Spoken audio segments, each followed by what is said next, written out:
The long paddle is an experience at the beginning of second year for most students. It's an opportunity for students to extend their experience of canoeing, but also thinking about the natural and cultural history circumstances that shape the current conditions of the Murray.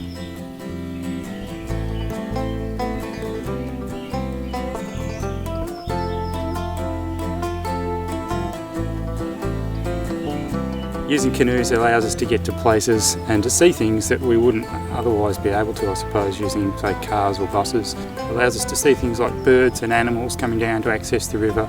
We spend time looking at some of the changes to the landscape, changes to the forests with changes in irrigation. We'd go through a lock and a weir, spending time looking at some of the impacts of those on the surrounding forest. We might look at some of the bird species, some of the animals and how they are surviving in those landscapes. Canoes are a great way to access some of those experiences.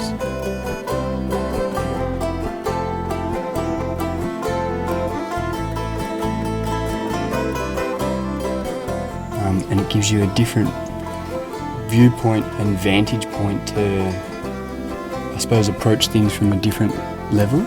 Like looking up at a bank rather than down at the river, or approaching a flock of birds that don't have the same threat because you're coming from the water rather than running up behind them making a whole heap of noise. I think it's a really peaceful way to travel as well. It's got a really nice slow pace that allows you to sort of take things in.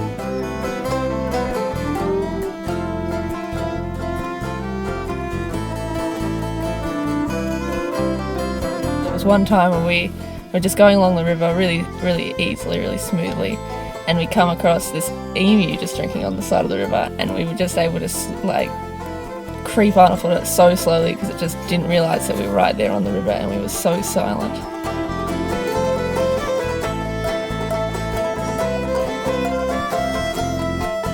One thing that I did really enjoy was going to Banrock Station and seeing all the stuff that they've done to sort of protect their wetlands and try and get a bit of normality back into a small section of the Murray River, and yeah, the amount of birds and stuff that we saw there was pretty cool. So when I see a bird, the first thing I look at is its general size and shape, and then I'll look at its behaviour, facial markings, chest markings and legs.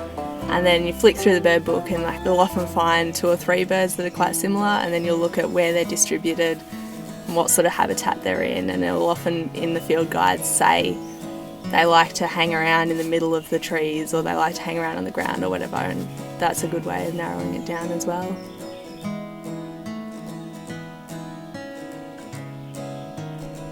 Yeah, on the Coorong, paddling right up along a sandbar, and you've got these birds which often you need to see through a telescope, and you've got them, only about 10 metres away.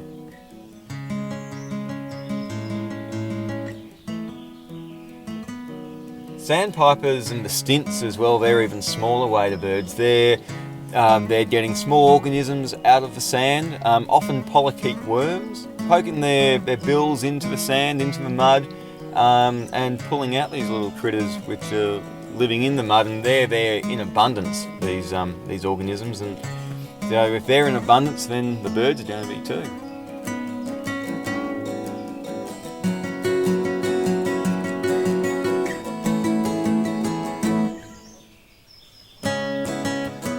You go on a 3-day trip and you learn about environment, but you don't actually get to spend as much time in it.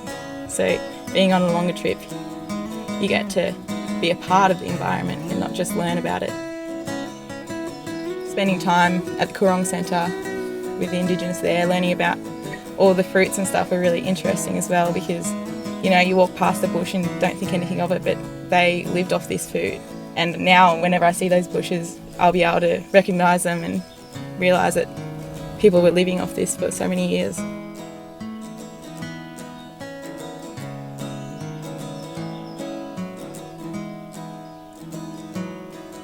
With the nature diary, we're using it to sort of record the plants and animals that we see, and also evidence of human interaction, whether it be disturbance or signs of human occupation. It's there to actually also make connections and ask questions about how these organisms are living, how or why have these disturbances taken place. You're looking at it and trying to understand it, and that's what Nature Diary is about. I don't believe it's about achieving answers. If you can get those answers, that's fantastic, and there's ways of doing that, particularly with doing follow-up research. But really, it's about just seeing what is happening and trying to make that connection yourself.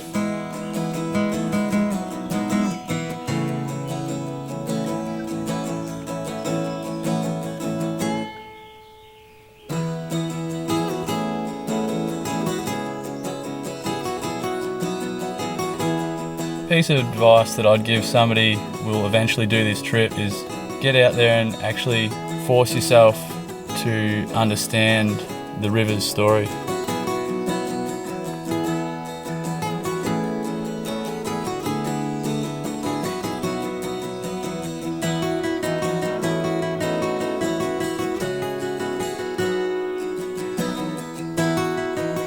Whereas when you wake up in the morning here, you start to read the weather and you see how that's going to affect you, and you see what the water's like and how hot it's going to be, and then that sort of affects everything.